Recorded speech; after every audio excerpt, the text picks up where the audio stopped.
Bonjour, donc aujourd'hui je vais vous présenter un livre que j'ai peut-être déjà présenté, mais en fait nous sommes très heureux d'apprendre et de vous annoncer la venue de Laurent Petit-Mangin le vendredi 29 octobre.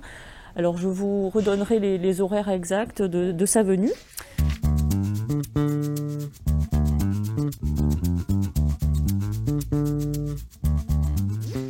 Donc en fait, si vous vous souvenez, il a écrit l'année dernière un livre qui s'appelait Ce qu'il faut de nuit, aux éditions de la Manufacture du Livre.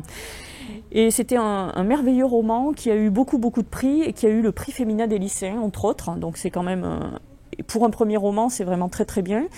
Et c'est l'histoire d'un père en fait qui élève seul ses enfants, ses deux fils, suite à la mort de son épouse. Et les deux fils vont prendre une trajectoire complètement différente. Et voilà, c'est un très beau livre, très bouleversant, très sensible sur la société en même temps.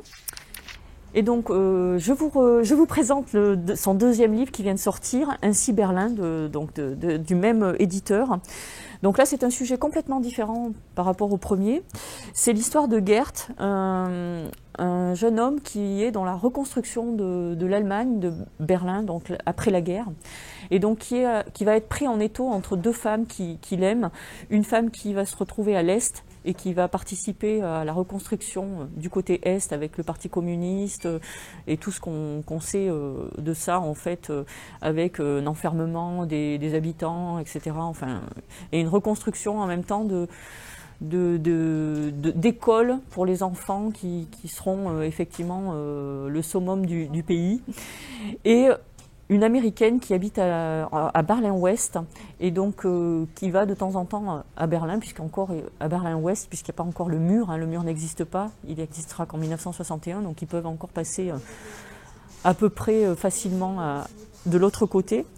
Et donc ce jeune homme est pris en étau et finalement se pose des questions. Il ne sait pas s'il va rester à l'Est, s'il va aller à l'Ouest. Il est quand même attaché au Parti communiste. Donc vraiment c'est un questionnement qui se pose beaucoup dans tout le livre. Et donc en même temps c'est du coup une histoire qu'on découvre effectivement, qu'on a l'impression qu'il y a eu beaucoup de difficultés pour ces gens de connaître, de savoir où est-ce qu'ils vont vivre à ce moment-là. Voilà, c'est un très beau livre, en même temps historique, social, politique. Voilà, c'est vraiment un très chouette livre. Donc je vous conseille de venir très nombreux à la rencontre de Laurent Petit-Mangin le 29 octobre, chez nous, à la librairie. Voilà, merci beaucoup, à bientôt.